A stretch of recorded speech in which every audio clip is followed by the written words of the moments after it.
listening to the House by the Video Store podcast.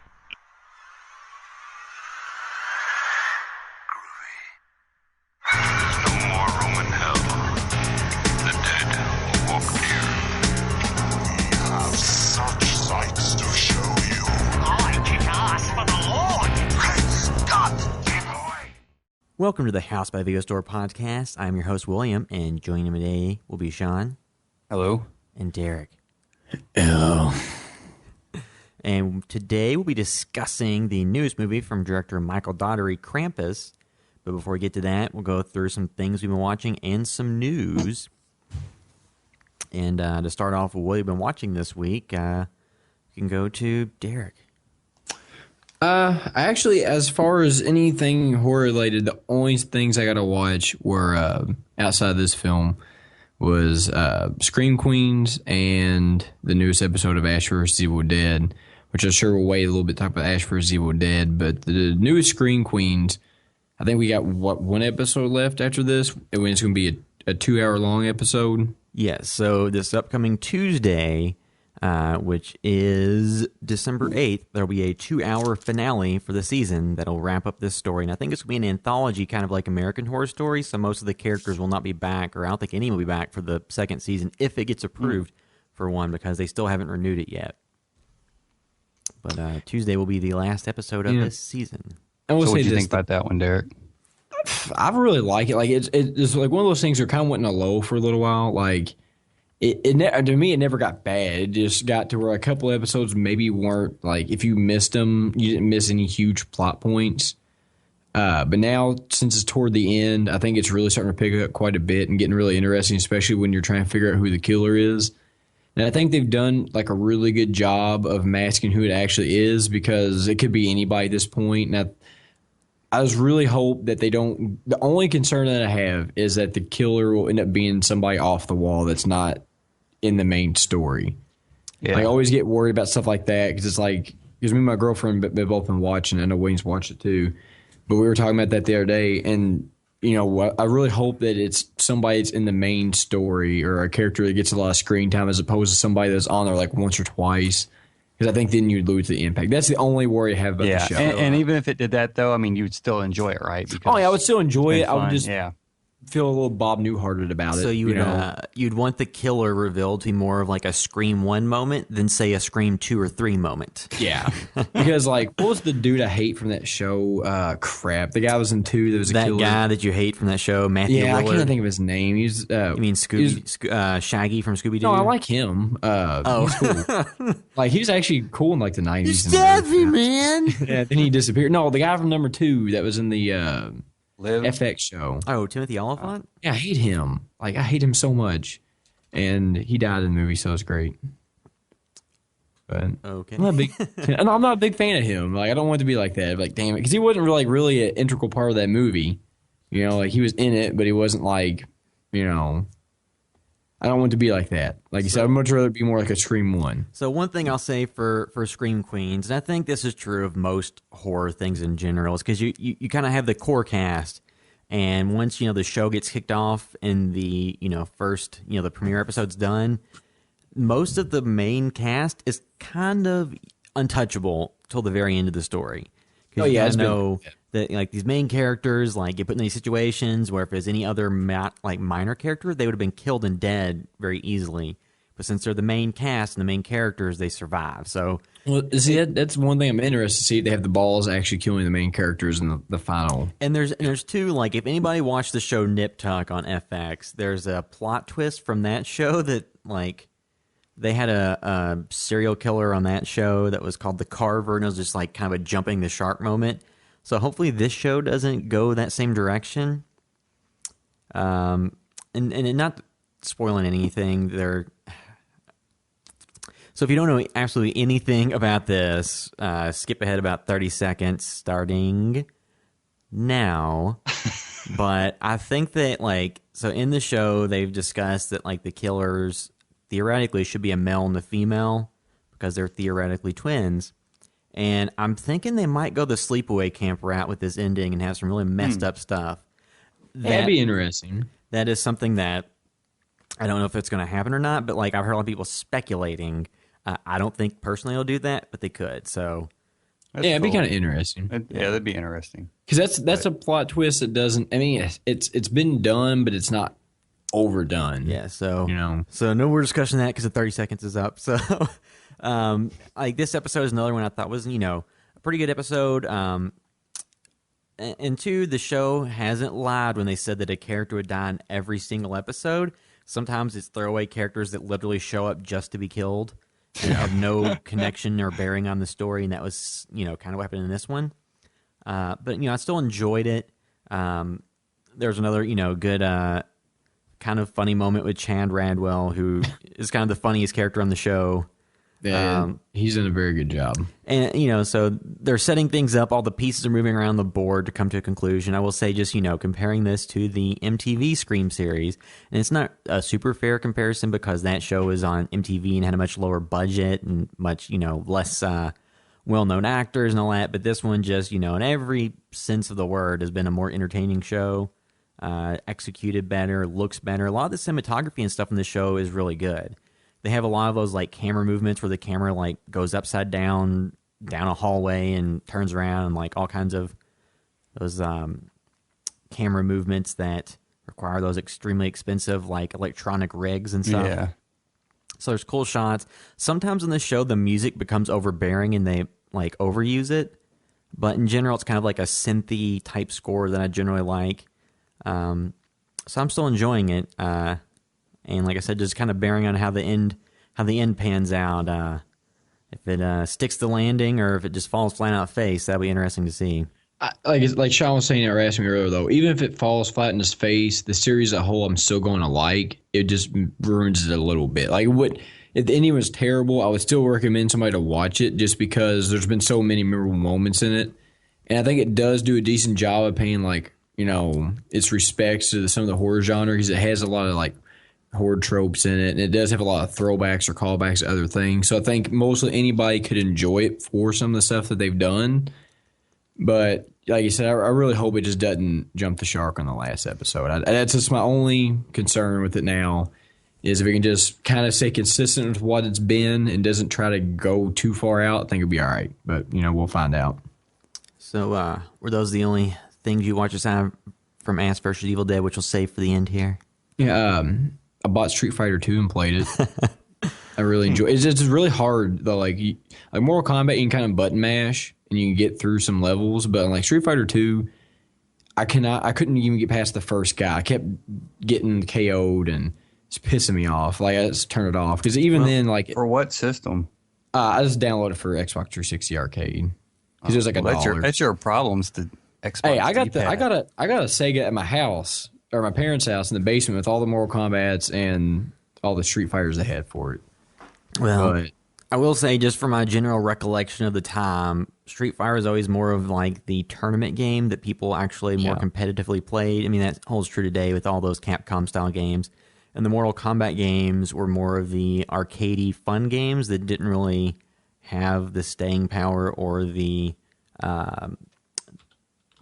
finesse and skill scene around it, from what I remember. I wouldn't say they didn't have the staying power because the only one that's even relevant now is Mortal Kombat. But I don't know. I think Street Fighter is more relevant these days. It is? Mortal Kombat, I think, sold a lot more. That most recent one, but Street Fighter is definitely more relevant in the competitive scene. But to bring it back around to horror, did you see the DLC for the new?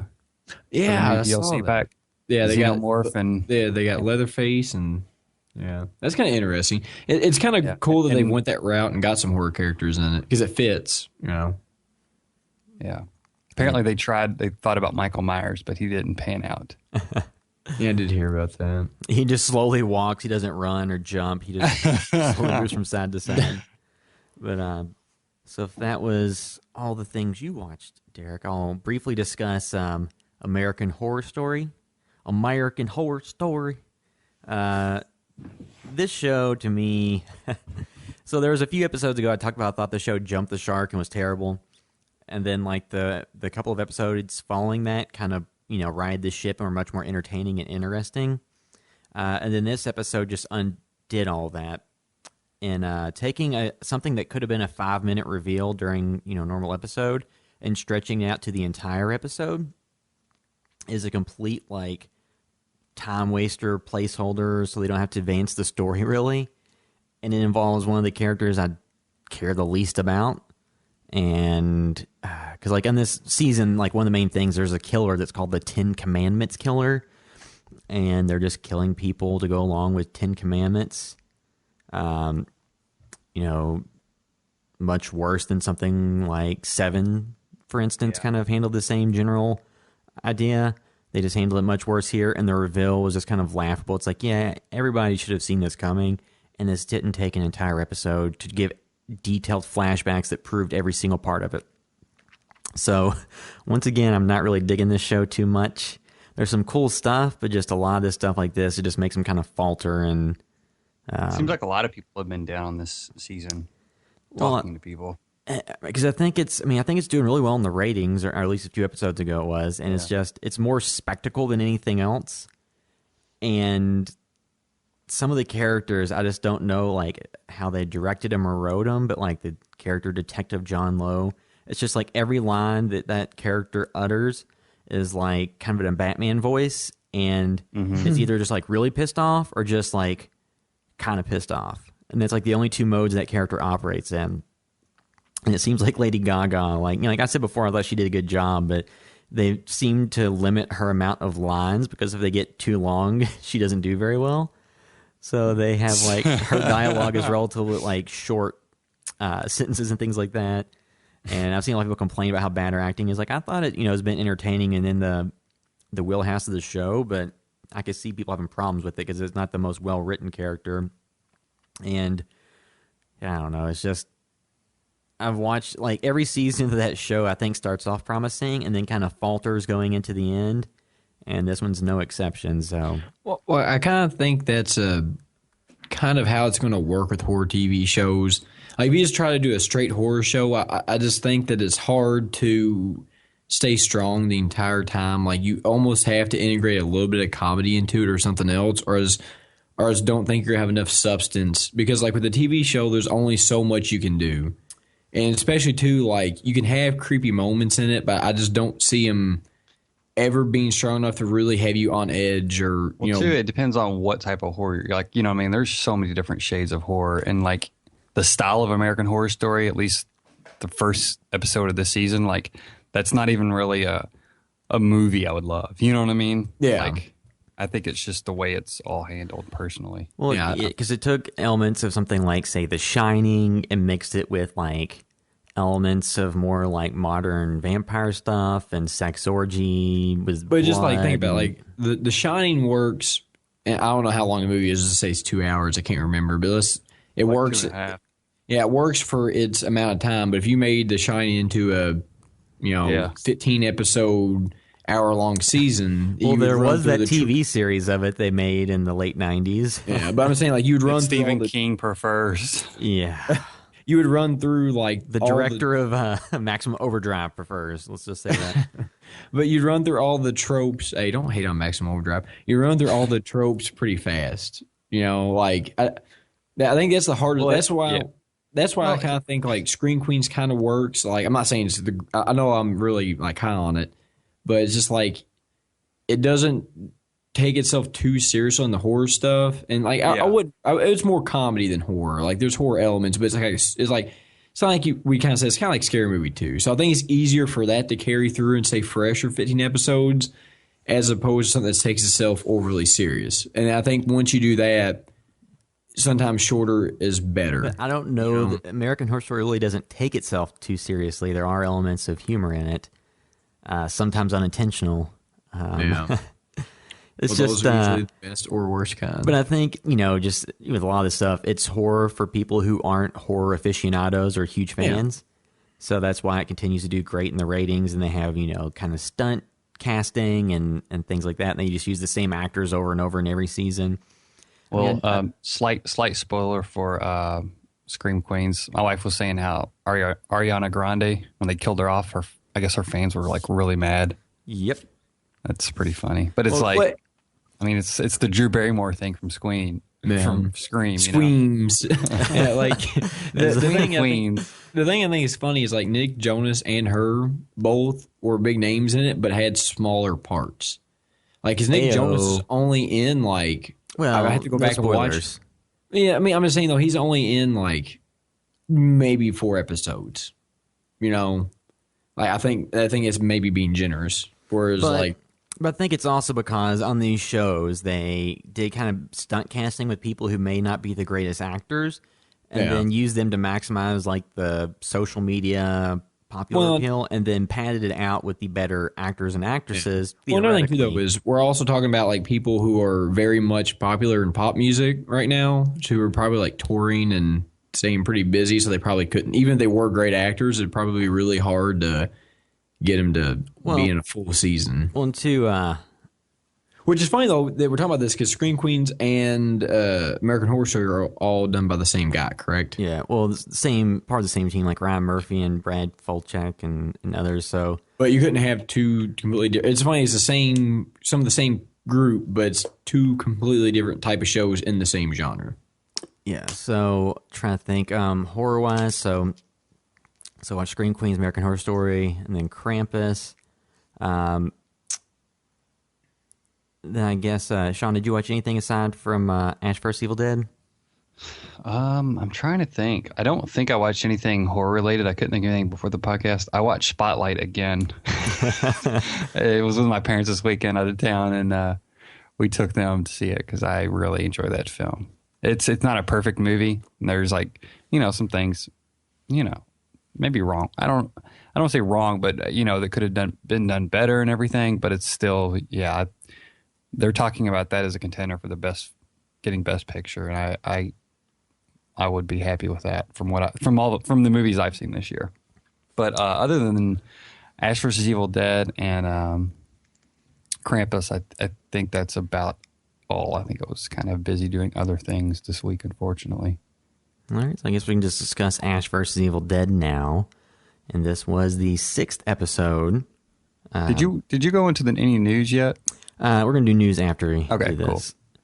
Yeah, so this was the 6th episode of the show, and like once again, we're not doing any huge spoilers, just kind of general thoughts on it. But I know Derek's been kind of harsh on this show, but I think that this is the show so it's episode 6 of a 10-episode season, so I think it's kind of gearing itself up to come into the end. And this episode was called The Killer of Killers, which was kind of a line from the episode. So, I mean, I enjoyed this episode quite a bit. I enjoyed it more than the last one. Yeah. And I thought the action was awesome at the end of it. Yeah, I mean, and it's a show, too, where it proves that, it will do some mean-spirited shit that I didn't necessarily think, like, when it was setting up one scene, I was like, okay. Because I'd seen some of the previews, like, the next on. So I knew that, like, generally things that were going to happen, like, some action scenes were going to happen. I was like, okay, these characters will probably get out of the way. It's like, nope, they just killed these people. Yeah.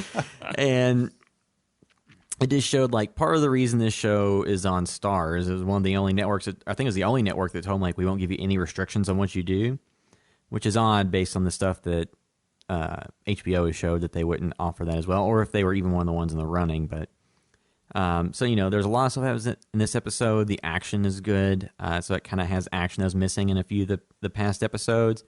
This episode does take place in more than one location, finally.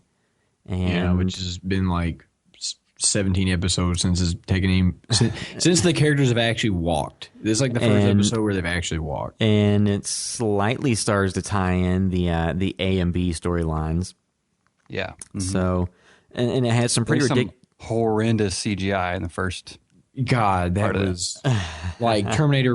Whatever was better. Like it reminded me of a scene out of Terminator. So I think I would have rather seen a Ray Harryhausen claymation skeleton. I would have rather seen a plastic skeleton hanging from a fish, line than that. Like because when I saw that was going to happen when it first happened, I was like, are they really going to show this in a long shot? It's like, no, he's running up there. So there's a CGI skeleton. It just looks really, really bad. I mean, I wonder if they're, Sam Raimi is like, no, make it look worse. Somebody has to be saying that because you could go online and buy a stock skeleton model, CGI model, probably for $40 that would look about like that. You know what I mean? I guess that they're like, the funny thing is, if you try to approximate kind of like the lo-fi special effects they use in the original Evil Dead with modern CGI, the end result is going to look much worse than if you're just carrying around a physical prop, regardless of how cheesy that prop looks. So that's just an instance of where I was like Sean said, like, are they purposely trying to do this? Or There has to be some type of because it looks like it's on par with CGI I remember seeing in Buffy the Vampire Slayer from like 1998. So I was thinking it looks like mid-90s TV CGI. Or like even Mortal Kombat Reptile. Yeah. Like it was that bad. Yeah, so from the motion picture Mortal Kombat, the horrendously computer animated character of Reptile.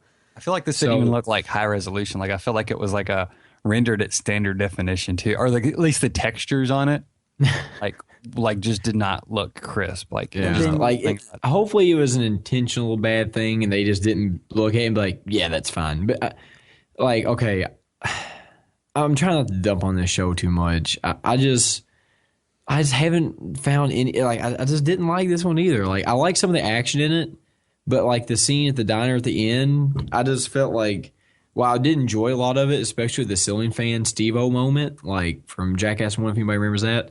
Like I just didn't. I don't know. That was actually kind of funny. But outside of that, like it still is not doing much for me. Yeah, I liked a lot of Ash's dialogue and I liked Bruce Campbell is just the only reason why I'm even like discontinue to watch it, because he's been good throughout. Like he's been amazing in it. But go ahead. Just to give a contrast, though, so if you go to Rotten Tomatoes and look at the average review scores of the new TV shows that premiered this year, Ash vs. Evil Dead is in the top 2, like with close to 100%. But I'm going to say like this. Scream Queens is much worse rated, like in the 60s. I kind of think, though, everybody just sucks the tea to this show because of what it is. Like, I honestly feel like it's maybe people just being a little too nice on it, because I feel like if it's anything else, it'd probably get ripped to shreds, because it's not. Honestly, I don't think it's putting anything better than from what I've seen from The Walking Dead. I mean, like No. I wouldn't say this is any better. So I'll tell you this right now. If anybody walked up and told me this is their favorite show, and then somebody else told me that Walking Dead is their favorite show, I would almost put them in the same group. I'm like, I see these as the CGI is just as bad, the blood is just as bad. Like this episode probably had the most amount of real blood in it, but most of the time you get the same thing you complained about with Walking Dead. They do in this show every single episode with the fake CGI blood. It's even worse than The Walking Dead, because it's like every episode is like 3 shots of CGI blood. So I don't think it's that expensive or that hard to go buy fake blood. Well, okay. So just to set a few things straight here. So one, I mean, like The Walking Dead and this have slightly different audiences. I mean, this show, like with the stuff I had in this episode, some of the violent stuff they had in it, like no other show on TV is giving you this level of gore. No. And so that's one thing that sets it apart. You have, the character. But in all fairness, too, though, most of the episodes haven't been this gory. No, they have. I mean, like the first couple and this one have had moments like this, and some of the ones in between had some cool stuff. But I mean, I think that this show, like some people, it's going to be a big negative. Some people, it's a positive. That's 30 minutes. To me, it feels. I think it's more that they actually this one wasn't even 30 minutes. This was like 27. But it was like 25, and then it was 27 was what it said on the stars. With credits. But like I think on this show that it's a 5-hour story or however long, 4 hours, something. It's whatever. It's a 5-hour story broken into 10 parts. So they don't have like each episode isn't like mapped out to have like all these compelling storylines and be an hour. It's just like, here's this part of the story, boom. So I think, like I said, when at the end of the season, if people just binge it, I think it goes together very well, because almost every episode starts exactly where the prior one left off. And I've liked I know Derek, the complaint about Derek is each episode they're at one location essentially, or maybe 2, but I'm fine with them traveling in between the episodes and then at someplace new. Like I just, even if they were at some place for 10 minutes in an episode and went someplace else, like I don't feel like that's long enough for a lot to happen unless it is just fully story beats happening. So I think it gives them a lot of room to play with, focusing each episode around a half hour. They normally mix in a lot of good dialogue, banter with a little bit of story and action. Like I feel like it's been a good balance in this episode, especially kind of how it starts off with dialogue heavy and kind of setting the stage about what's going to be happening next, what did just happen. As you said, William, bringing the B story in. Well, I will say this too. Like this episode had the most. I mean, to me now, y'all might completely disagree with me. This episode had the most Sam Raimi-ish feel to it outside of the first one, to me, because some of the way that things happen, and like Bruce Campbell, not to give you a spoiler, but we got thrown in the urinal on the floor and stuff. Like that's awesome. That's very much Sam Raimi. Like he's self-deprecating to Bruce Campbell, and like that's just vintage Evil Dead to Army of Darkness Ash stuff. So I liked that a lot, and like it just, to me, the way some of the things work just felt more Evil Dead than the other ones had. But outside of like some of those scenes, like, and this is one part I have too. They make that trailer he lives in look gigantic in the way they do the shots. Like that is the world's nicest. It is a big trailer. Yeah. It's ridiculous. Well, and two, like that trailer wouldn't conceivably. There's no way it could really be as clean as it was in this episode based on what happened in prior episodes. But it's just the magic TV. Yeah. Or maybe apparently he cleans it up. He always talks about he cleans it. Maybe he's just a really good homekeeper. Yeah, cleans up. Well, actually, I don't think that's true based on what happened in the first episode. But I mean, I've enjoyed this. I look forward to watching this show each week. I've enjoyed each episode. I mean, I think it's doing something that no other TV show is really doing. It's doing, horror comedy kind of in the way that Evil Dead 2 and Army of Darkness did it by having actual horror that brings about comedic situations. Versus something like Scream Queens, where it's all like, hee, we're so cute. She just said a racial slur. It's so clever.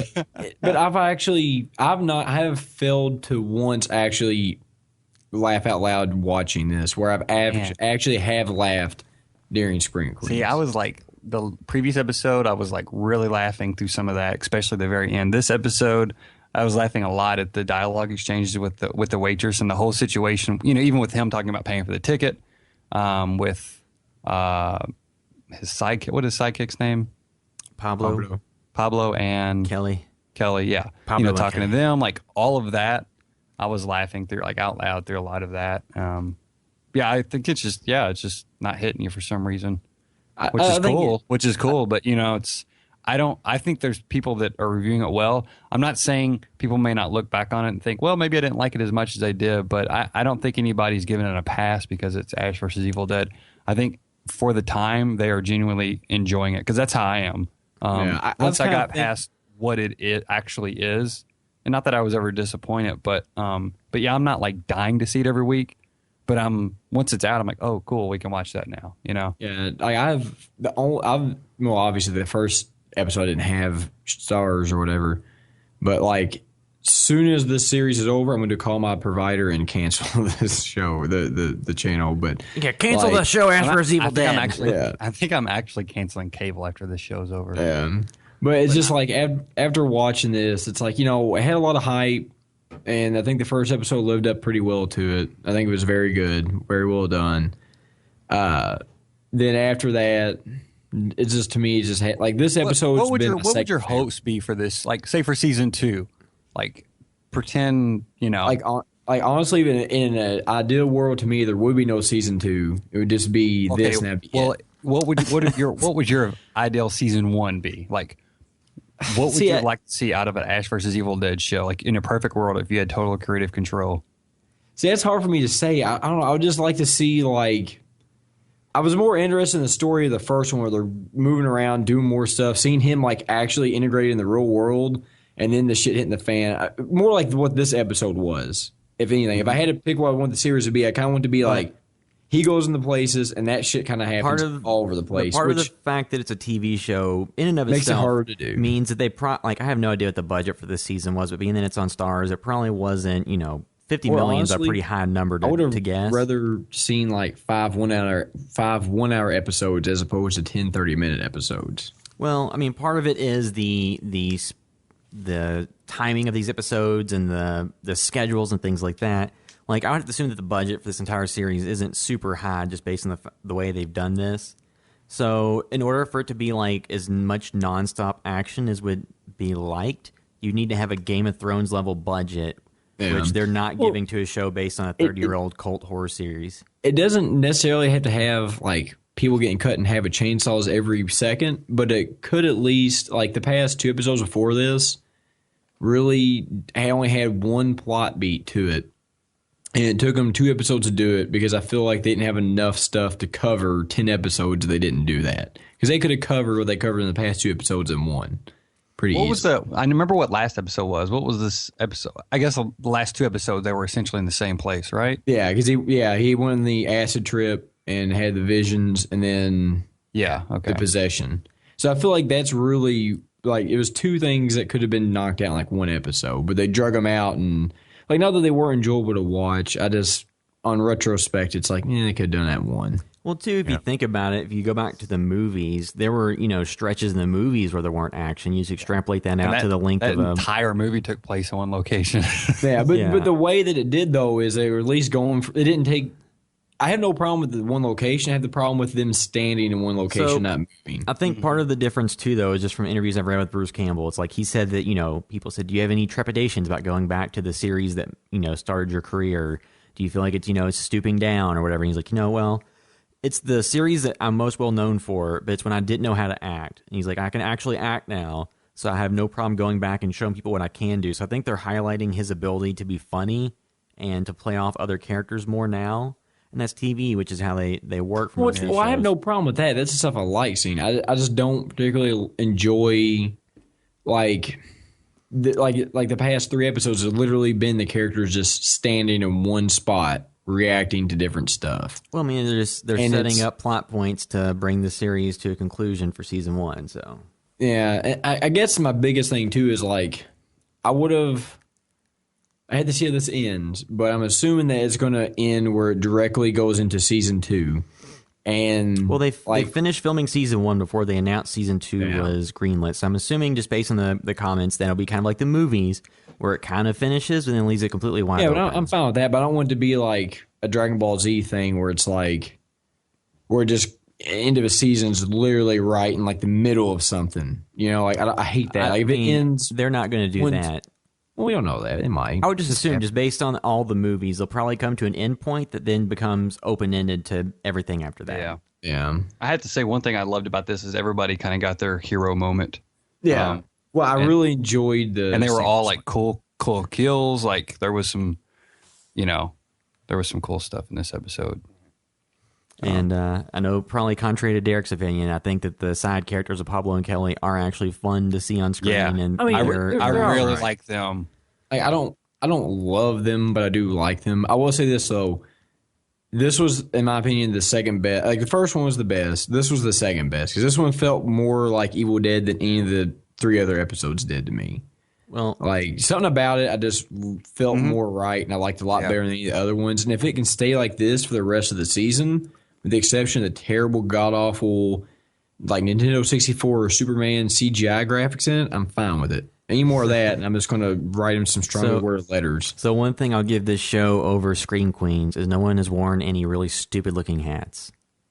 Yeah, but the thing about it works in Scream Queens. No, though, it doesn't. It's terrible. Everyone calls it that. out in every review I've read. Everybody's like, "Why is she wearing those hats?" Okay, but you probably got a bunch of fat dudes wearing like tool shirts, right, and the things too. And it's like, oh, I got my Jinko jeans on, my chains on. Most of the sites I read, the site I get most of my reviews from is AV Clubs. I don't really. I don't know who they are. I think they're wearing Jinko jeans. You don't know I feel who they like are? they remind me of they watch the Breakfast Club. Not and they spending too much more time on this show because we've discussed it for a while, but something like this, like a lot of the reviews, like I would say, oh, they're just soft handing it, they're giving it the kid glove review treatment. But this is from so many varied outlets. Like I don't think Variety and Rolling Stone and Entertainment Weekly and all these places are kowtowing to the fan base of a 30-year-old cult franchise. I think they're just reviewing it on its own merits.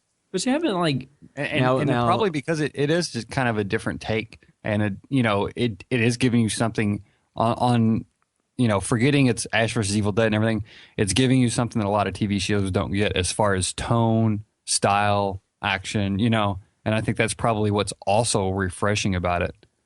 That I'll say this: probably people that watch a lot of shows reviewing it are probably responding to. I feel like as much as I love Screen Queens, it's forgettable. Like I think that after the season's over and a month has passed, I'll probably have completely forgotten about it. And I don't see any other reason to talk about it, like outside once it's over. And that's the vibe and feeling I get from this. Like, I feel like it's a completely forgettable show. It's like fun while it's on, but like once it's over, I don't foresee myself buying the DVDs and rewatching it. You know, like there's nothing to draw me back to it because it's so. It is what it is, and I feel like it's for me, it's a one-time watch. Like, I've only ever went and watched back one of the episodes, and that's because I showed my parents the first episode. And I've actually rewatched the first episode a couple of times. Outside of that, I don't ever foresee myself ever going back and watching any of it. You know, so for me, it's just kind of like a forgettable show that I don't really think to me, has done anything to stick out. Now, it might finish really strong. I might change my opinion, but right now, I think it's just like, you know. All right, so we can go ahead and close down this discussion. We've done this for way too long, so we can move into news now. And some different news has been coming around. So the Friday the 13th sequel, remake, whatever it's going to be, it's been pushed back to 2017. Now has a writer who wrote the movie Prisoners. So that is Aaron Guzikowski, and he's in negotiations to write it. So it hasn't necessarily happened. And I believe too that they had. Previously, it was David Bruckner was the director that's attached to it, who's no longer attached because they have this new writer. So, yeah, and Prisoners, a lot of people were really hot on that film when it came out. Got a lot of praise, and I liked it. I feel like I wasn't as high on it as some people, but it was a good film, and I think I had like super high expectations. But like I said, Roger Deakins was the DP for it. The director, Dennis. I'm not even going to attempt to say his last name, but he, I believe, did Sicario next, which was very, very awesome. So, you know, it's interesting that they're pulling from a kind of a high pedigree writer, or at least they're attempting to get him in on this. I mean, too, it's from Platinum Dunes, so I don't know that they're going to let him write any epic tome for Jason. But at least, you know, he's going to bring something different to it, I would assume. I mean, and at this point, too, I don't know what else you can really do with that franchise aside from... That's why I always said, you know, like, the reason I always thought that the Halloween remake with Rob Zombie was a bad idea was he so perfectly fit what they wanted for Friday the 13th. And actually, at one point, he was one of the directors they were considering for Freddy vs. Jason, or Jason vs. Freddy, or however the title went. So I thought, you know, like, that would have been a much better choice for him, was that series. Just because, you know, the story doesn't matter, the backstory doesn't matter, you just have him killing people. Yeah. In stylistic ways. I mean, with this and the Halloween that's been pushed back, I'm still, like, cautiously optimistic they'll deliver a good product, but who knows? Yeah, it's, you know, it's like, I want you to check out Prisoners, both of you guys, because it's about let's see here, when Keller Dover's daughter and her friends go missing, he takes matters in his own hands as the police pursue multiple leads and the pressure mounts. But just how far will this desperate father go to protect his family? So that sounds like a typical genre film, you know, and it definitely has those elements to it, but he kind of tackles them in a different way. And, you know, it's not, it stands out because it is a different film. It doesn't fit in the typical mold of a film, you know, of a film like this where a father's going after a daughter. So it's going to be really interesting because I do not think he's going to write a typical, you know, convention heavy film. And even if he doesn't, they don't end up making that film, I really would like to read his script for it. Yeah, so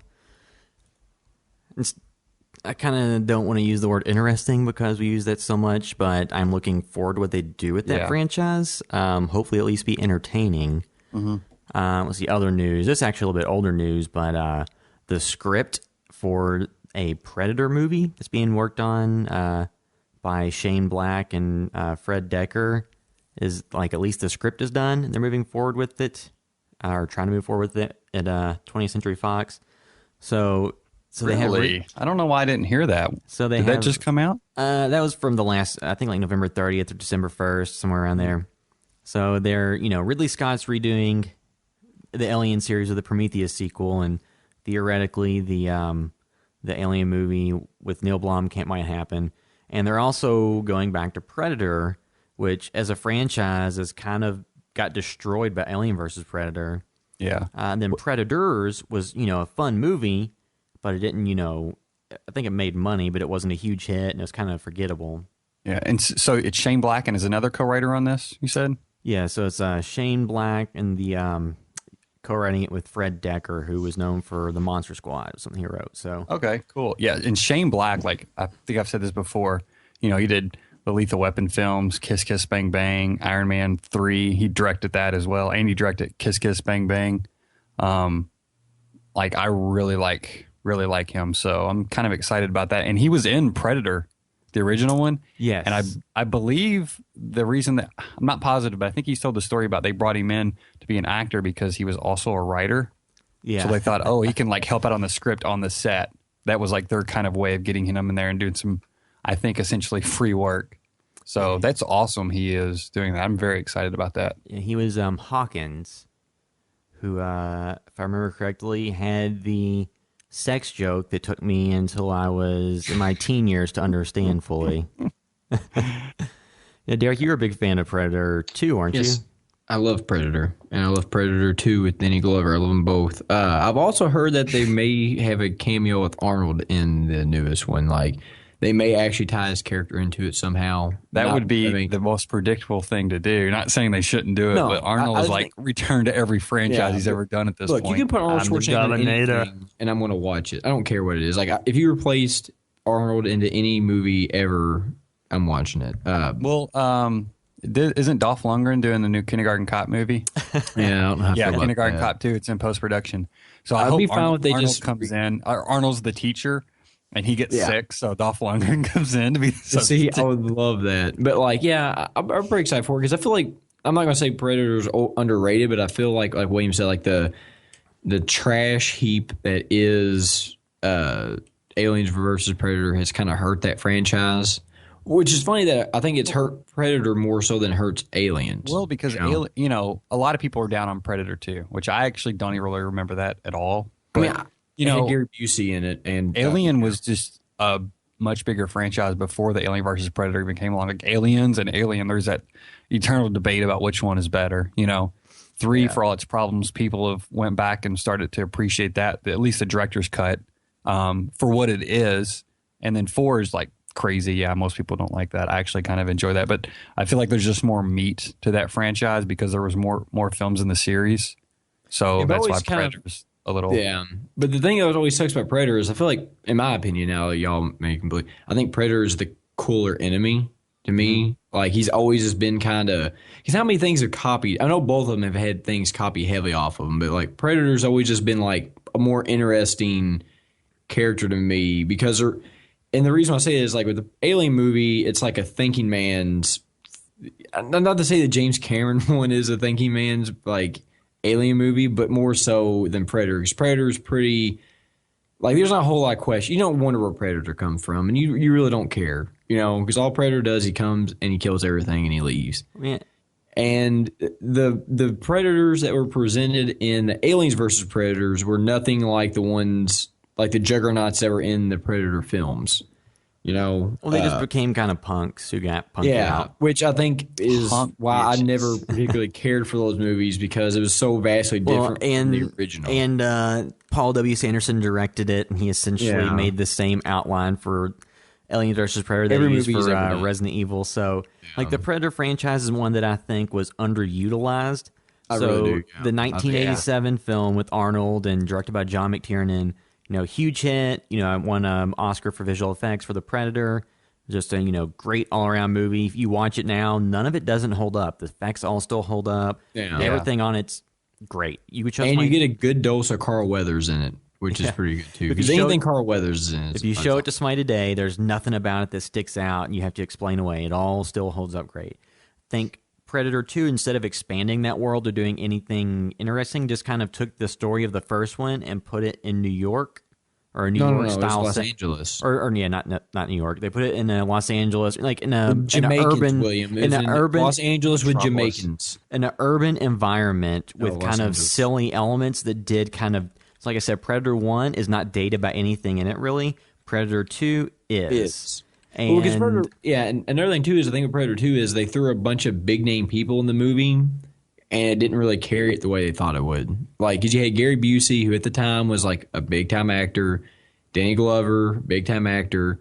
Bill Paxton was pretty big then too, wasn't he? Yeah, he's the only actor to be killed by both a predator and an alien in a non-Alien versus Predator film. Yeah, and it's just kind of like, has anybody ever been killed by an alien and a predator in the Alien versus Predator films, like at the same time? Well, You know, they should just if they ever do wasn't another there one, a Pred alien in the second one or something? yeah, but that doesn't count. If they ever do another one of those god of awful films, they should get Bill Paxton just to do a cameo. They get killed by them simultaneously. Game over, man. I mean, Yeah. so I do think that a new Predator that treated properly is interesting. I don't want to use that word again. It's intriguing that a director like Shane Black will go to it, because I don't think he's ever really made anything I disliked. And, just to have him go back to it and treat it the respect it deserves and see if they can get something else out of that franchise. Because Predators was fun. The movie directed by Nimrod Antel with Topher Grace. Yeah, Topher Grace. That was a little forgettable though. Lawrence Fishburne. It was It was kind of forgettable, and like I said, it was a fun, solid action flick. Yeah. But it, didn't really touch the original. So, looking forward to where they go with this. Is there a director attached right now? It's going to be Shane Black. Oh, so he's oh, sweet. Yeah, so I that's, feel like maybe I that's- did hear that then. I may have forgot. I don't know, but I'm excited about that. Yeah, so that will be something to definitely look forward to, because people whose work I enjoy going to franchises I think have been underutilized is always interesting. So once again, I use that word. Something to look forward to. We need to stop. We don't need to use the word interesting or fun on this podcast ever again. So I think that was pretty much all the big news before we move into the review of Krampus. You mean to hit any of these new releases real quick? Oh, yes. I'll be quick on these. So last week, I actually missed one. I got an email from Draft House Films. This may have came midweek, or maybe it came towards the end of the week. World of Kanako, which is a Japanese film, uncompromising revenge thriller, nonstop visual and emotional assault of the senses. It follows a troubled ex-detective on the hunt for his missing teenage daughter. That looks very crazy. There may be like some anime in there, just some weird action scenes. Apparently his previous film wasn't released in the U.S., and they said it was one of the worst cultural atrocities of the 21st century. This was Draft House Films, not me. So I kind of want to check that out. Knock Knock's coming to DVD, the Eli Roth sexy thriller with Keanu Reeves. Hannibal Season 3. LA Slasher. Have you guys heard about that? I've seen people talking about it, but Yeah. I've also seen them say it's trash. Cause Yeah, it's Misha Barton, Dave Barista from Guardians of the Galaxy, Danny Trejo. Or Dave Andy Bautista. Batista. The Trail of Dracula, which I think came out in 2013, but I don't know if it's had a DVD release yet. And it's a documentary on Dracula films, and as well as showing the history of that, also has 90 minutes of Dracula trailers from different films, which is kind of cool for people who like to collect trailer DVDs. That Remo Williams is getting re-released. The Adventure Begins with Fred Ward, the first in the series of films where they never made another one. Christopher Lee's Count Dracula from 1969, which is not a Hammer Brothers film, but apparently it's a pretty interesting and faithful adaptation of Bram Stoker's Dracula. And then a film called there's a movie. It's a double release of Axe and Kidnapped Coed. It's from the same writer director, Frederick Friedel, from the mid '70s. Said he went to North Carolina to film a pair of enigmatic yet startling low budget thrillers. Only to see them both presumed lost to shady dealings, sudden tragedies, moral outrage, and drive-in oblivion. So it sounds like these films may have came out, but they kind of got lost in time. So they're re-releasing these, and then also, let's see here. I don't think I copied that part of it in there. Oh, so they're also presenting both features restored and cut together, I guess, by the original director, called Bloody Brothers. So he kind of combined both films into one. And film historians and grindhouse historians have began to compare him to David Lynch and Terrence Malick. So that right there kind of is the reason I put this on there. I'm interested in checking that out as well. I'll probably forget half these that I want to look at, but yeah, there's a couple interesting releases. Whoops. Intriguing releases for this week. All right. So we can now move into our feature review of Krampus, and we'll be covering this in a spoiler-free fashion until the end, at which point we'll say there are spoilers. If you're not aware of what this movie is, the synopsis from IMDb says a boy who has a bad Christmas ends up accidentally summoning a Christmas demon to his family home. And this is directed by Michael Daugherty, who brought us Trick or Treat, the horror anthology based around the holiday of Halloween. And it stars a number of people who are recognizable, but not kind of, A-list bankable stars, and Adam Scott, Toni Collette, David Koechner, and Allison Tolman, in addition to Conchata Ferrell, who apparently was on Two and a Half Men, and some kid actors. Oh, yeah. Two and a Half Men, as I prefer to pronounce it. So this is technically classified as a horror comedy, most places I've seen, and it's rated PG-13, and, the box office numbers for this weekend is projected to have $16 million for the weekend, which is higher than almost anybody's projections, and, it came in ahead of the, was it Creed and the Pixar movie Good Dinosaur this week, so it's doing pretty well, and, it's actually, it's very good for Michael Daugherty, because his last movie, Trick or Treat, did not get a theatrical release, even though it did great on the festival circuit and it had a lot of love online.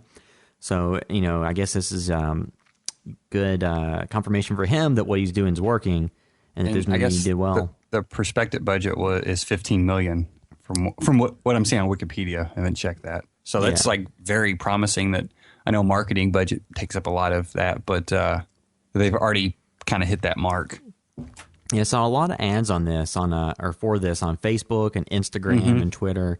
Yeah, they really pushed it quite a bit. And running ads paid off. Running ads like that ourselves, I know that with that, it's not super huge cost, but they definitely ran a lot of them. It definitely targeted me, because every time I ever go on Facebook or Instagram for the past 2 or 3 weeks, there's been at least 3 different ads on it every time I was scrolling through anything. So too, when I saw this, at least in our local area, most of our local theaters have been doing new releases. Like they do a couple of showings on Thursday nights. So that's when I saw this and did a video blog review that we put up that night. So I actually saw this on Thursday. So the crowd I went to is relatively low, or relatively small. That's how all those crowds are for every movie pretty much on the Thursday nights, aside from stuff like Star Wars or a new Marvel movie. Mm-hmm. But was the crowd very big for anybody else when they went to see this? Oh, I saw it at 11:20 this morning, and for a movie that early, it was about it was actually the same. Remember when we saw Poltergeist? It was in that exact same theater as that, and it was about 3/4 full. So, man, that's pretty good, I would think. Yeah, for that early? Jeez. I saw it at about 5 o'clock, and there was hardly nobody in there. It's 5 o'clock on a Sunday, which is when we're recording this. Yeah, I was also at the mall theater, too, though, so maybe the traffic was a little bit higher there because of, Christmas at mall. Yeah, people probably doing that and then going shopping. Yeah, so just kind of started off... I enjoyed this movie quite a bit. I think most of it was just the cast, just everybody in this I enjoyed. And the general setup, without really spoiling it. So if you've seen Trick or Treat, I think this is kind of in the same wheelhouse, because it's kind of a morality tale that kind of explores the dark side of a holiday.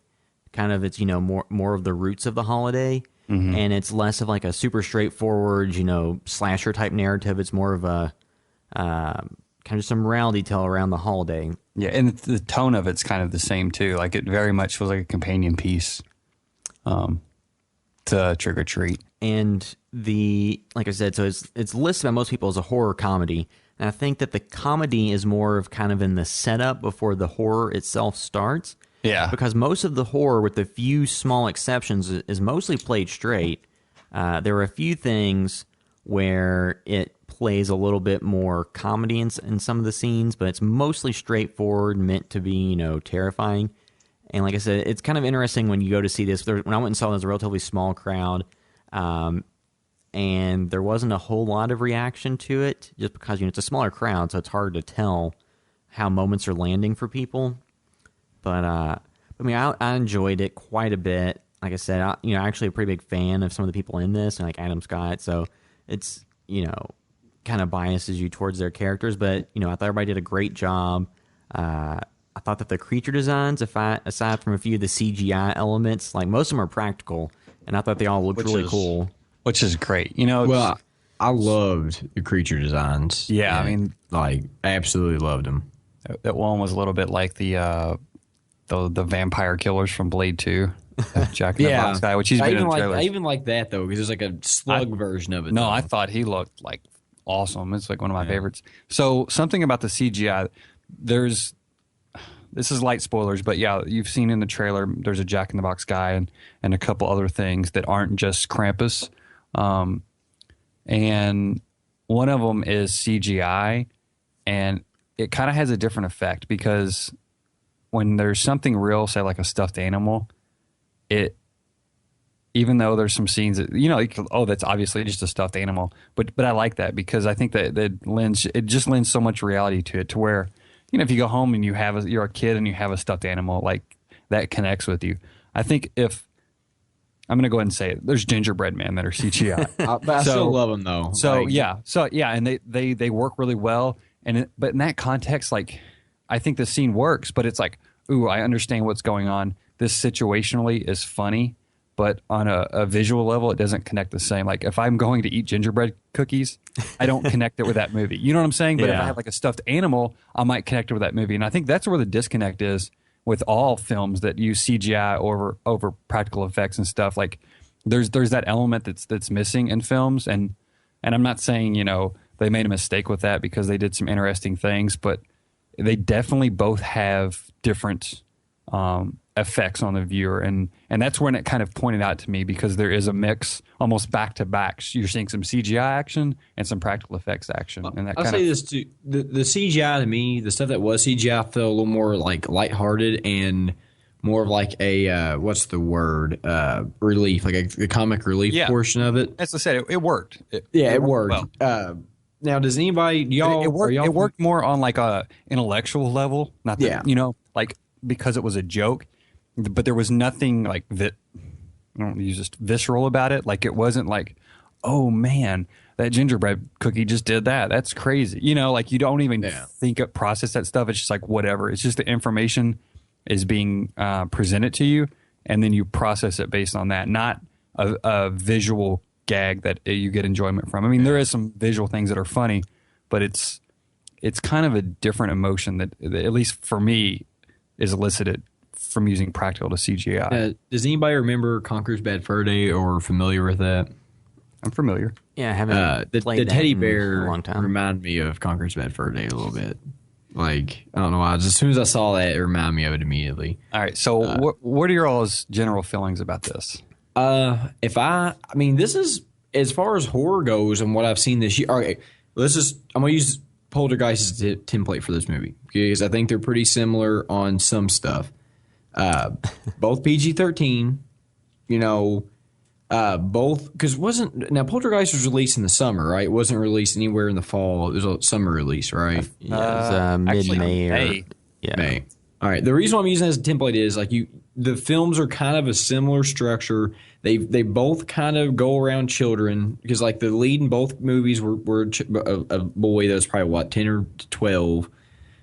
Both had casts that weren't. I mean, like Poltergeist's cast wasn't nearly as good, but it wasn't that bad. Like we had Sam Rockwell, who was really good. We all like him. But unless Sean doesn't like him, I think we all like him. No, I like him. I love Sam Rockwell. But like you look at spread those lies. But you look at the way that these movies were done and what they did with the PG-13. Like I could see this movie actually scaring. Like it didn't. There's no point in this movie where I was tense or anything about a moment, but I could see it doing it to some people.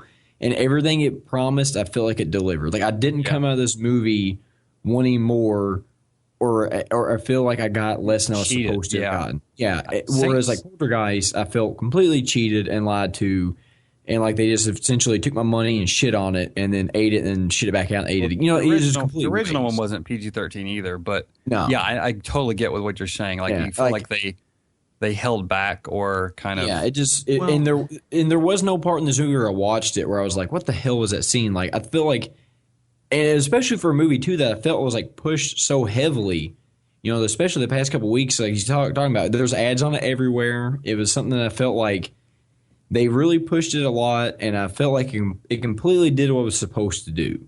You know, could have done some things better, yeah, but I think every movie ever has its moments that could have done better. There's no perfect movie. Well, and two, like just the ad aspect, like if you run a bunch of ads on Facebook, like $1,000 a pop, like that's still exponentially cheaper than TV. Although this did have a number of commercials. Yeah, there's a lot of TV commercials too. Yeah. I just think this is the movie that was pushed very hard. It was released in a time because actually, like if you go by the actual Krampus legend, like it was released closer to when that was actually supposed to happen anyway. Because I think that happens early December with Krampus, even though this one's set around Christmas.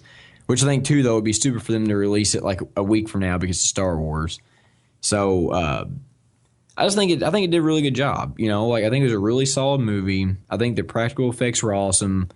I think all the creature designs were great. I really loved the cast in it. I loved all the snow. You know, like I just loved the setting of the movie, the looks of the movie. I really didn't have any issue with it. You know, I mean, we'll talk more about the ending and spoilers. I didn't really love the ending, certain things about it, but we'll get into that later. But overall, like, it was one of the most enjoyable horror movies I've seen this year. You know, as far as at new first, releases for 2015. at first I felt cheated about that ending, but then I was like, okay, that's fine. You know what I mean? They kind of, I don't want to say make good, but they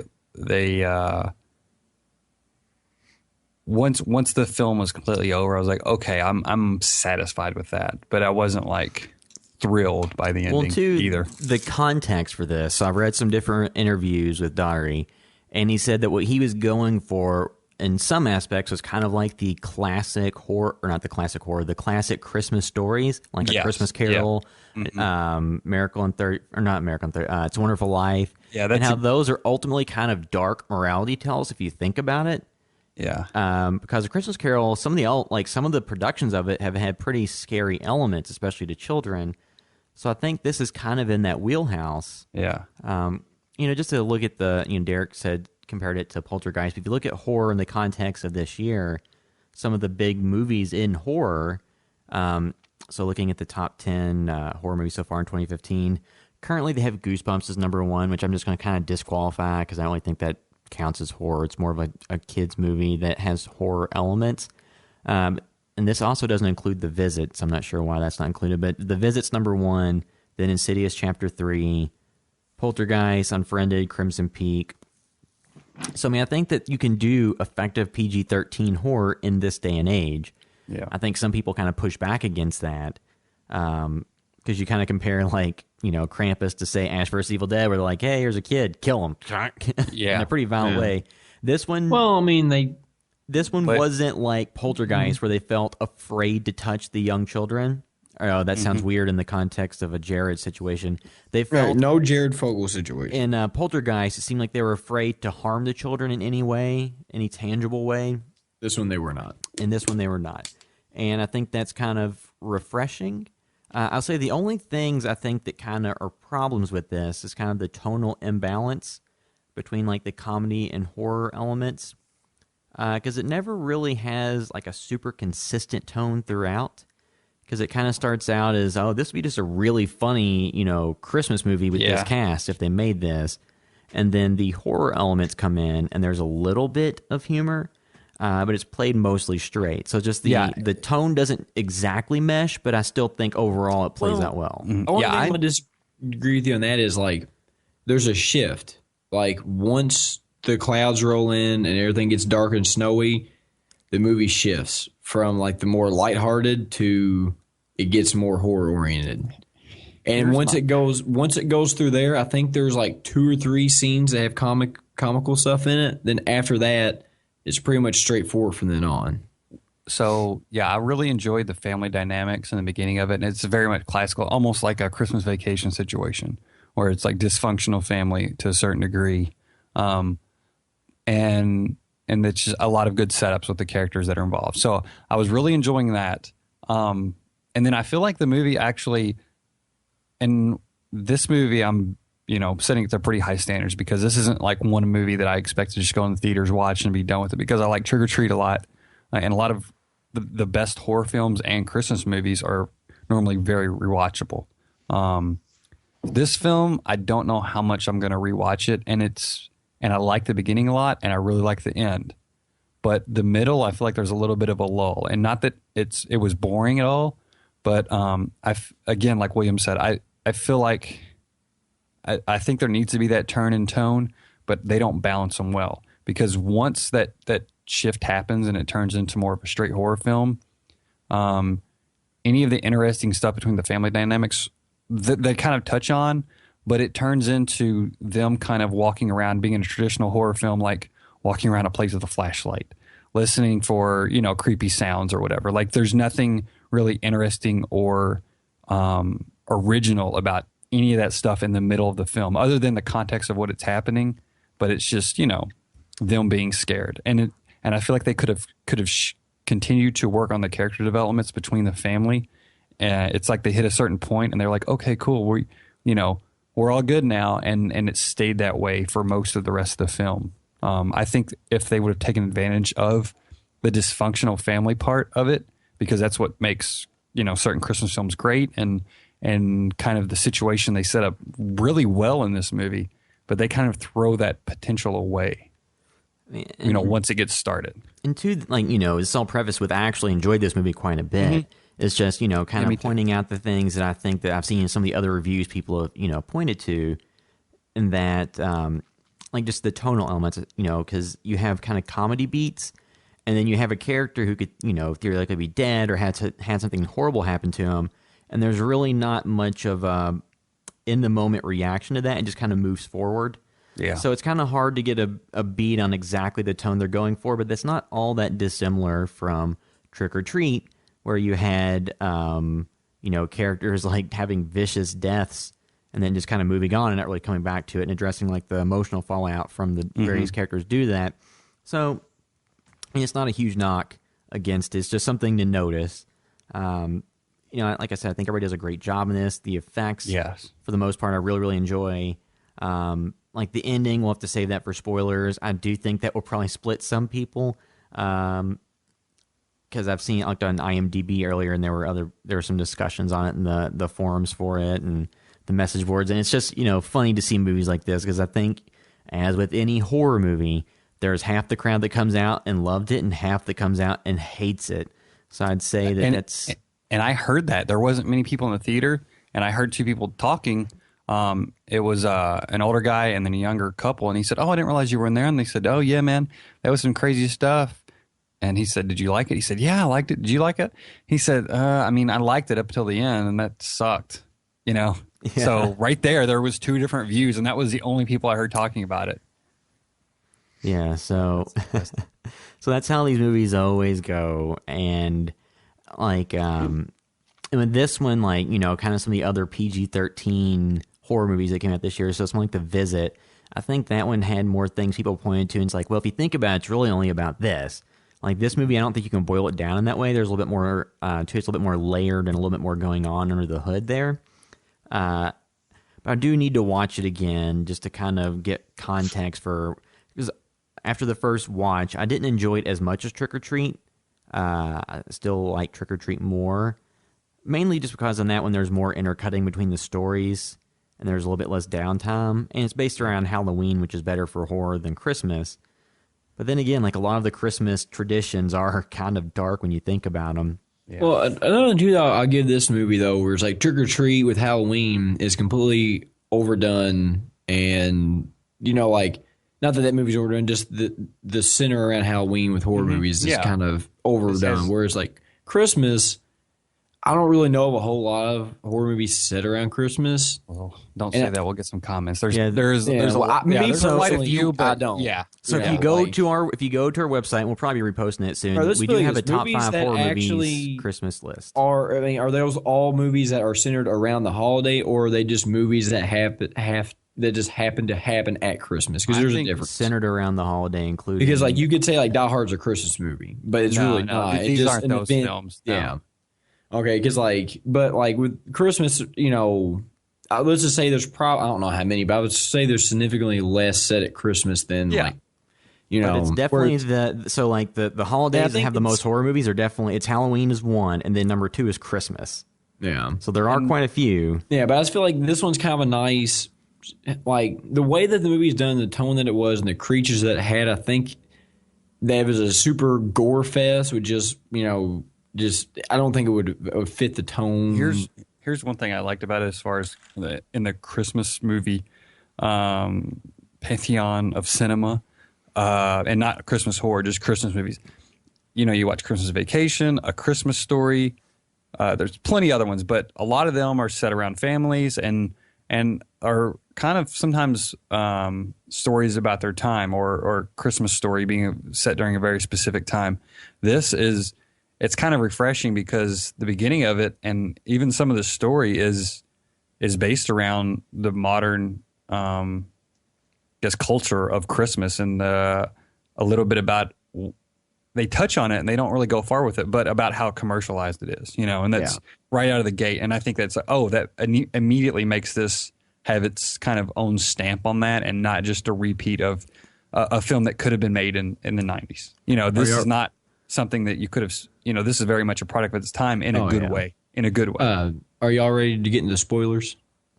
Yes, I guess we can just kind of finish up just, any final thoughts, recommendations on this before going to spoilers. So, final thoughts, this is a movie I did enjoy. I did like. I don't remember too many contemporary Christmas horror movies that I can think of.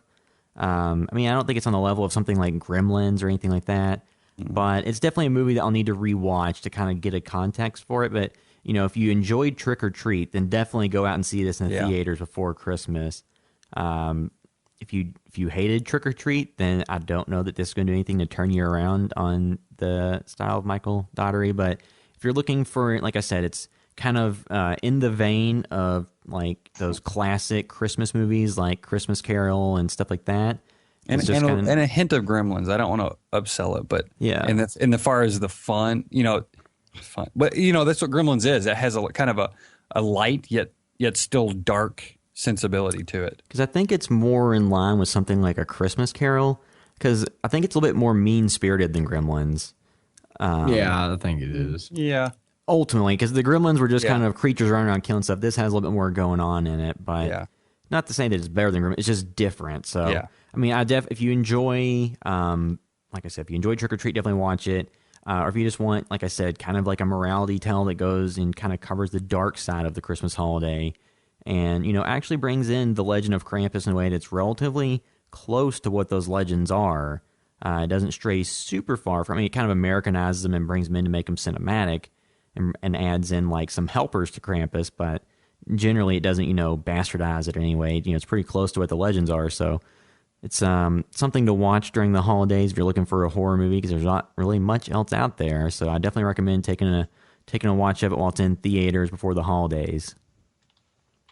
Same here. Like I really, and the only reason was kind of picking apart initially is just because of how much I did like the film and so much that they got right. Just the basic concept and everything. So it's one of those situations where it's a film that you like so much that you're upset at what it didn't maybe do perfectly or maybe some missed opportunities. But that's not to say it's a pretty good film. Like I really enjoyed it, and not to say I won't rewatch it ever, but I definitely think I will rewatch it. But I don't know if it's going to hit, and immediately it's not one of those films where I'm like, oh, this is going to be a Christmas film I watch every single year. But I definitely will revisit it because it had a lot of good moments in it. It was really funny throughout. The creatures scenes in this and the helpers, like that was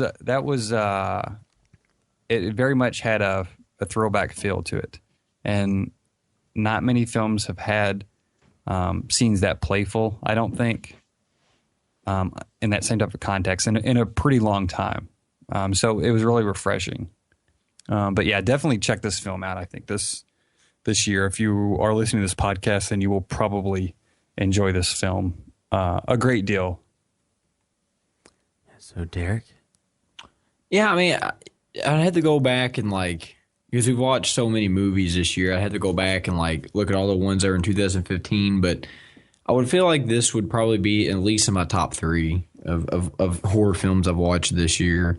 Probably more in the 3 spot than 1 or 2. But Yeah, I would think it would probably definitely be in my top 5. But yeah, it's not like it's not like it's. I mean, I loved it, but I don't think it like set the world on fire or anything. You know, I don't think it's going to be like just a classic go-to horror, movie. I like everything. I like everything they did about it. Like I said, the only thing I'm a little shaky on was the end. But outside of that, I feel like it was pretty strong all the way throughout. I really loved like all the set designs and the snow and him running across rooftops and stuff like that was that just was awesome. really Like cool. the character Yeah. design on all the characters really were phenomenal. Yeah, I just loved all of it, and I just loved like just all the I think the cast was perfect. Like after watching it, like everybody they got just fit in the role so well, and it's something that I definitely do think like when it comes out, I probably would actually like to buy it. Like I don't know how much I would watch it, but I do like this movie enough that I would want to own it. Yeah. He kind of repeated the same character, the silent, kind of essentially dumb character that's in Trick or Treat. Remember that eats the candy with the razor blades in it? Oh, yeah. It's almost the same character in this with one of the sons. It's just kind of doesn't say, I don't think he literally says anything throughout the entire film. No, he never says anything. But yeah, I really just enjoyed it. I don't know. There's not much more to say without getting into spoilers because there's so much I want to talk about that's in that. But yeah, I think you definitely owe it to yourself to watch if you're a horror fan, or just if you're looking for a movie that's Christmas themed that's a little bit different. Because to my knowledge, there hasn't really been a movie like this that's been made. That really covered Krampus like it does in this. So I think it's a fun watch. It's a little bit different. It's not it's not a remake, which is kind of refreshing. I know, It's yeah. not a sequel. Yeah. It's more of an original concept, if you want to call it that. And it's pretty well executed. It feels like a film that could have been made 20 or 30 years ago, yet it wasn't, yeah. and it's an original one for today. So like that's an achievement on its own. That's what I like about it. Yeah, it's not overdone. It's not like this is a Krampus movie and they do one like it's not like Krampus 17, the Dawn of Death or something, where like they've done so many of them. So it's kind of nice to see. And two, I like seeing what's the name of this director, Daughtry or whatever. Michael Daughtry. It's not Daughtry. He's not a crampy rock band. Well, I like seeing him do something else that's still very much in the vein of his original work. It's still good. Like I really like. It's not like he got a. A lot of times I don't know if the budget for this is a lot bigger than Trick or Treat, but a lot of times you see directors do stuff you like originally, then they get a bigger budget and a bigger cast, and they just shit the bed. Or they get too much, and I don't think that happened. I think he still did a very great job with everything he was supposed to do, and I really enjoyed it. Like he's I got said, a pretty good track record right now, that director. Like I said, I would have to maybe toward the end of the year we'll do a year in review, and I would just have to sit down and just think of all the stuff we watched that's came out this year. But I really feel like this would be in my top 3 to 5 for sure. Well, yeah. So before we move into spoilers, just as always, if you like the work we're doing, you can always go into iTunes and give us a review. That definitely help us out on this podcast. Or if you're listening on YouTube, give us a thumbs up. Or if you're not liking it, give us a comment. Just some feedback on it. If you have any We're hurting corrections, for reviews on iTunes. yeah. We So haven't had one in a definitely month. go do that. Squirting for a review, not a squirting. Yeah, so if you want to give us a review on iTunes, it'll be very helpful. Also, if there's any corrections or any things that need to be addressed, you can always contact us at podcast@housebythevideostore.com or just leave a comment. And as always, you can find all the work we're doing at housebythevideostore.com. You can find the links to all of our social media accounts. Then if you're looking to find specifically what we're doing on the internet this week, you can find me on Twitter at Will_droid. I'm at BlevinSean. And on the Instagrams, you can find me at MetaWorldEric. And I guess just briefly, too, before we go into the spoilers, so if there's anything you want to recommend people check out that's not horror-related this week, one thing I will recommend is the Netflix series Jessica Jones. It's a Marvel series that stars kind of one of their lesser-known characters to the non-comic completist, and It's a little bit darker series. If you watch their Daredevil series, it's kind of in the vein of that.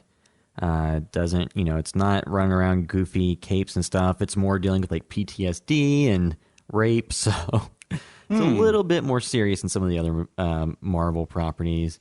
So it's something I'd recommend checking out if you have the time. Is there anything else anyone wants to recommend before we get into spoilers? I mean, I've already brought up Spotlight in the past 2 podcasts.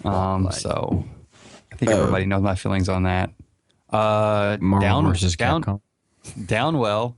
It's a game on Steam. It's like $3. It's a vertical. You fall vertically and shoot the things below you, and that's about it. But it's like a roguelike, so you kind of just restart once you keep progressing levels, but then when you die, you're done and you got to restart again. So it's like a fun time killer just to mess with something. It's like I said, it's $3 on there. That's the only thing that I feel like I even watched. Like I literally think I was just working on stuff all week. But this week I'm on vacation for my day job, so hopefully I'll have plenty more to talk about. Derek?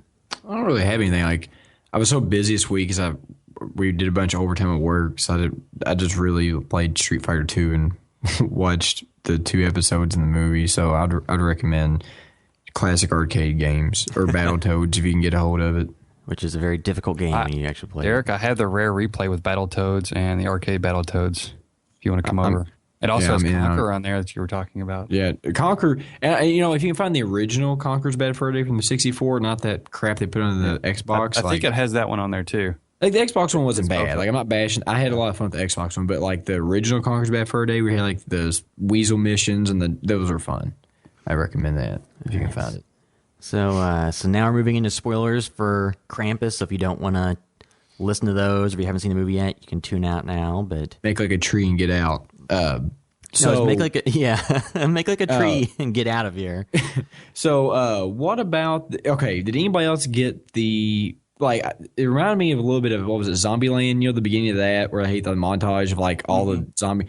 It reminded me a little bit of that with the opening of the chaotic Black Friday shopping. Yeah. Like, I know it was a little bit different because, like, on Zombieland, it was, like, still shots or slow motions, but it still had that general vibe with a lot less Metallica in it. Well, too, I think that there's probably a lot of things that have done that. Yeah, but that just tons. But I will say, to give the credit to Zombieland, like that's something that's stuck with me since I watched it in 2001, 2000 or 2010. Sorry, no way, it's 2001. Yeah, sorry, 2010 or 2001, whenever it came out. Like I've always remembered that opening. This one kind of, although I don't think it was a completely original opening, I still think it'll stick with me a little bit. Well, help just to set the context of the story they're telling. Yeah, and I love to like the little boy has a black eye and he's like crying underneath of a table because it just kind of points to the ridiculousness of like the Black Friday mentality. So real quick, the ending, as soon as they fall down in the crack to hell or whatever. Maybe they're in hell. Maybe that's what this is. Maybe they're in purgatory. No, but before that happened, I was thinking, well, maybe Santa Claus will come and they'll just be a big fight. That's exactly. I was like, kind of wanting that. Fucking glad you said that because when it was going on, I looked over my girlfriend and I told her that. Yeah. And I was really hoping there was going to be like an epic friggin' like Santa Claus. Krampus that would have been a great ending, and Santa Claus saves the day, and they all believe in Santa again. I'm so glad you said that because I said the same thing. No. Elf on the Shelf comes in. no. Yeah, okay, it's a big product movie. So after that happens, and he wakes up, and it's Christmas morning, and everything's fine. I was like, oh, that's kind of a cop out, whatever. And my problem with it initially was, so he was kind of the one that still held on to that Christmas spirit, and granted he kind of lost a little bit after being disappointed again, but still he was the one that kind of was trying to keep that spirit alive as much as he could with his family. So it's like, oh, he learned a lesson, but it's like he's not really the one that needed to learn the lesson. So I was like, what, like thematically this is just dumb. I understand it's like this is like what's it called, oh my God, Wonderful Life. Yeah, it's a Wonderful Life.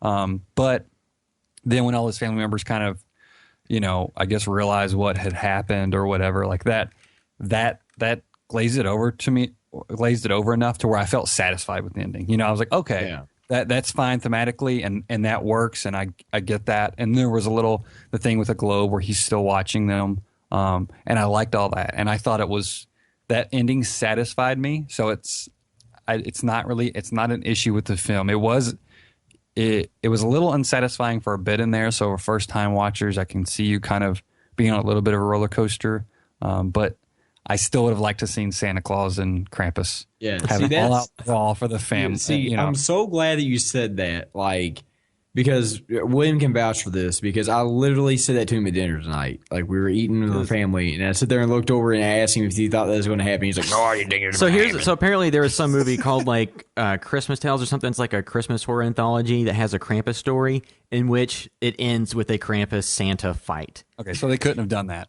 Or I mean, they could have, but it just would have I been understand. out of tone. But I just think in the tone of the movie, like, if that had happened, I wouldn't have been like, what the fuck? Like, I would have felt like it would have been a natural, crazy progression. Yeah, it would have been like, that makes sense. Like, you know, Dragon Ball Z, or not Dragon Ball Z, for Santa to fall out of the sky, like, you know, Dragon Ball Z-ish and hit the ground and then just start. And the reindeer start tearing all the helpers. But on the same token, like, I totally get and I appreciate the lineage of, you know, making it like Scrooge or It's a Wonderful Life. Like, and I get that, and I appreciate that side of it, but that's not saying I was totally like, you know, it's not like, oh, this ending was an amazing ending. You know, it was a suitable ending, I guess, and it was satisfying enough. And from what I read too, because I went and did because like I watched the end of the movie, and I'm the type I like to go like read and find different stuff. And two, I went and read some Krampus stuff too, just because I'm not like an aficionado on anything about Krampus whatsoever. Like the most stuff I know about Krampus from like an episode of American Dad, so I know not very much. I know it from an episode of The Office, actually. Yeah, so I don't. Yeah, because Futurama has a robot version essentially. Yeah, I remember that too. That's the one I like. Yeah, but like I don't know a whole lot about his mythology, so I went and read up a little about it just to see. And like I also read some stuff from the director, and he was saying like the end could be taken like two ways. Like one, the family is kind of like, for better or worse, like in a Groundhog Day type scenario where they're just kind of like being watched in the snow globe and living that event. That's like, exactly what my wife said. She said, and so are they reliving that? Is that, she's like, they should just made like Groundhog's Day. And I was like, well, I just assumed it was like a Wizard of Oz thing where he was watching over them every year until they slip up again or whatever. Yeah, which is kind of like, he said it's going to be taken two ways. Like either like kind of like what your wife was saying, or like, you know, that, or it could be like like you said, he's just watching over them. So it's really up to the interpretation of the viewer. And two, just the comments he made about being kind of like It's a Wonderful Life or A Christmas Carol kind of make me lean towards a direction of it was more of teaching them a lesson, because at the end, the kid learned more about sacrifice, and everyone learned kind of the jerks they were being and remembered it all. They all learned about sacrifice too, because if you remember, well, yeah, most of them they did all sacrifice. Except the only issue had the people sacrificing stuff. The one that made no sense whatsoever was the mom. Like the deaths mom felt very. She could have just gotten in the car with them. Yeah, that's the thing. Like they she could have felt very just like, oh, this is happening now. This person's dead now, and they were not very. Like, Adam Scott's death, I understand, because he was like trying to help the family get to the snowplow, so it made sense. The Linda, wasn't that the other mom's name? I can't remember. Maybe that's the actress's name. She's great though. I really like her. Yeah, I really liked her too. Yeah, so Allison Tolman's character was Linda. Yeah. Tony Collette's character was Sarah. Adam Scott was Tom. When Linda died, it made sense too, because they were still like trying to get to back to the snowplow. So like, okay, that made sense. But the mom died. But two, though, on the retrospective, this movie is more like a big lesson to everybody. Maybe it was just teaching them about, you know, whatever. You could go back to that, I guess. Yeah. But I don't think that was that. All those scenes really weren't handled that well. Yeah, I just feel like with hers more so than anybody's, Tony's, like, I just didn't like that, because like I know when it was going on, my girlfriend looked at me and was kind of like, couldn't she just gotten the plow? I was like, well, yeah. There's really no reason why she couldn't have. It's kind of like the Titanic argument about they could have both. One, two, but in retrospect, the snowplow didn't run, so it's not like it would have affected it. And they were children, and the boy even pointed out like, it's a stick shift. I don't know how to drive this. So like, even though they could have got it started, which me being a diesel mechanic, first of all, it wouldn't have started in that amount of cold anyway, because it's diesel. And you know, if they did get started, they're not going to drive it. And I think too, though, my two favorite people that died, I guess if you say their death, is the guy played Champ Bailey. I can't think of his actual name. David Keckner. Champagne. Yeah, him and the lady from 2.5 Men. Like, I love their deaths because like there's like the where she's I can't think of that word, but it's like she's just shooting like the clay disc, whatever you want to call it. I can't think of what it's called right now. But like Skeet shooting. Skeet shooting. I cannot talk. Skeet shoots all the enemies, like all the bad little helpers. Like I love that. And then I love the other three, they just got dragged in the snow. Like their deaths were all essentially the same. You know what I mean? That was whereas like hers is like she's like I see y'all in hell, and then she gets dragged out the window, and then the dad Champ is like, I don't believe in all this fairy tale horse shit, and he jumps on like the little caterpillar creature as it flies out the window. Yeah, you know, like it was so ridiculous. Like I loved it, you know, because that to me fit, you know, like it fit both of their characters. Like if they were going to die in ways that were like respectable, they died in respectable, fun ways. Whereas like the other three deaths, to me, were just kind of a little bit disappointing because everybody else seemed to have died in somewhat original ways, if you want to call them they died. Because like the one girl got digested by the caterpillar Jack in the Box blade creature, and then and some of the creatures were awesome. I mean the attic scene was probably my favorite scene in the movie. Yeah, and that's horror another scene. I mean, like I really like the dinner table stuff, but favorite horror scene. And another thing too, the reason why I bring it back to Poltergeist is because they kind of have a similar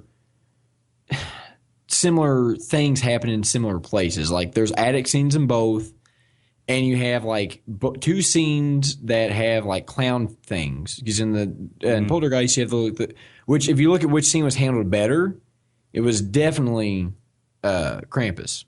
With their little Jack in the Box clown guy with the split mouth. Like that was just handled so much better and so much creepier.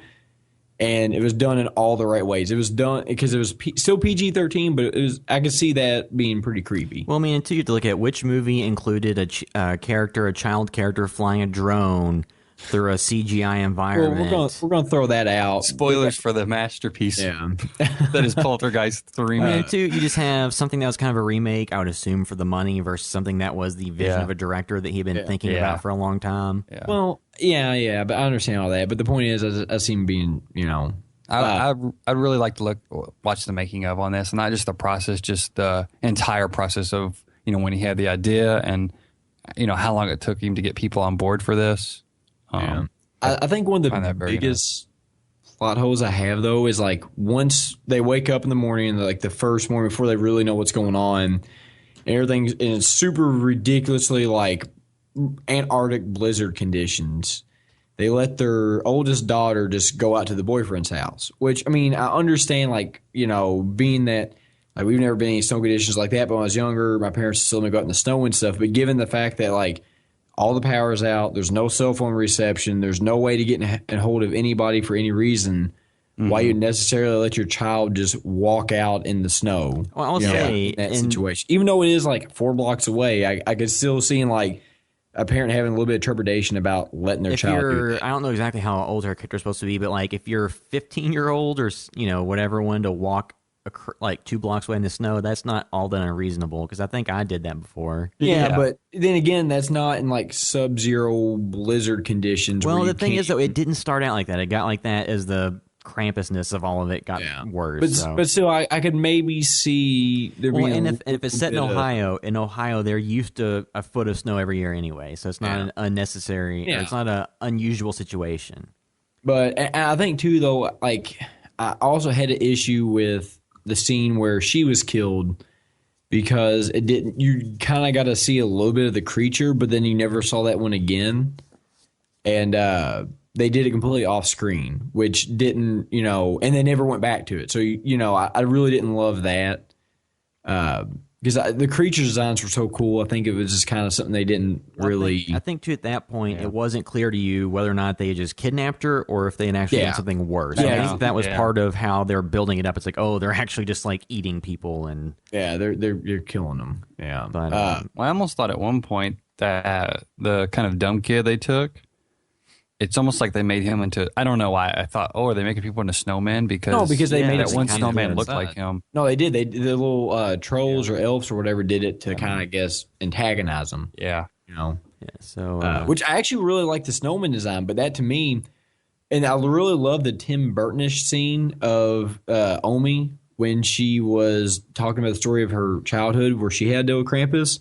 Oh. Because like that looked very much like a Tim Burton. Yeah, they try to make it like claymation with, a relatively modest budget, I'm sure, with doing a lot of... Yeah, because I guess And that kind of harkens back to the Rudolph and... all And that I type of really stuff. loved the evil snowmen that were like compiling outside. Like the first day, there's like I'm going to one. start building those in front of my neighbor's house. because like those are some of the creepier things in the movie, and this is a little bit off, a little bit to maybe a little bit out there, but there's one scene which just happens a lot in movies, but kind of reminded me of Majora's Mask. Is like when the boy's looking through the binoculars outside, he looks at the other house and like sees Krampus. Which I just really like that scene because it worked, and like he looks back and he's gone. And like you said, Krampus on the rooftops jumping around was pretty cool. And the design of Krampus was very cool, and I've read in interviews where Michael Donnery had said that like the face that you see of Krampus may not be his actual face, maybe. Might be a mask. And they have some ideas for a sequel, so... See, I would like to see a sequel because, like I said, I think I would. The only way I'd want to see it is if he directs it. Like, that's it. I don't want to see... Because I think that's going to that'd be the only way they would do it. Because right now, apparently, he said he's got a rough outline done of Trick or Treat 2. So I think all the movies he does, he's very much invested in being the only one who moves them forward. So yeah, which is good though because that way you kind of keep the same level. I'm trying to think of anything else that really intrigued. Krampus 2, Krampus versus Santa Claus. Yeah, like I don't know why, but I'm just so glad you said that because it makes me feel better knowing that like somebody else had that thought. Because I'm sure we're not the only two that thought that. Because my girlfriend thought that as well. Like, so it's kind of funny that you said that too, because that's the exact same thing I told William. He's like, "No, I mean, he's if he's the shadow of Santa, that you think he'd be the foil. You know what I mean? So that would be his equal, sort of. Yeah, and that's why it kind of popped in my mind. But it'd be funny if it was like an Arnold Schwarzenegger Santa, not him per se, but just like a jacked Santa. They fought. Like it'd be pretty funny. To me, it would be anyway. I don't know. Or like anybody's familiar with like Dragon Ball Z, he'd be like Master Roshi, but in Dragon Ball when he's like all, powerful about to fight somebody. All right. So I think unless there's any other thoughts we want to cover, we can bring this episode to a close. Oh, really quick. There's one character we didn't talk about, and I really feel like we're doing a injustice to the film by not talking about the flying hawk angel girl doll. Yeah, like that was pretty awesome because that looked all practical. I mean, it didn't look. Yeah, I think it was. Yeah, and I really loved the tongue, which was ridiculous. But I really enjoyed that, and like the robot, like all this stuff in the attic they attacked him was pretty awesome. Like it all worked really well. I love the teddy bear and the fact they stabbed in the eye and like green goo shot everywhere. That's a Gremlins moment of like just killing one of the small creatures. And one thing too, I kind of love the scene where they're searching the guy Derek's house for their daughter, and the little gingerbread man stabbed into the refrigerator. And then, you don't really understand until later on in the film that they're evil. So apparently everybody got killed in the neighborhood, not just them. They got everybody. And, there's not really anything else I can think of that's good. I don't know. Yeah, I'm probably done. Yeah, and don't forget to check out William's review, too. He did that video blog. And leave us some comments to see what you thought about it. Because this is, it's definitely a fun film to talk about. Yep, so that'll bring this episode of the House by the Video Store podcast to a close. Thanks for listening.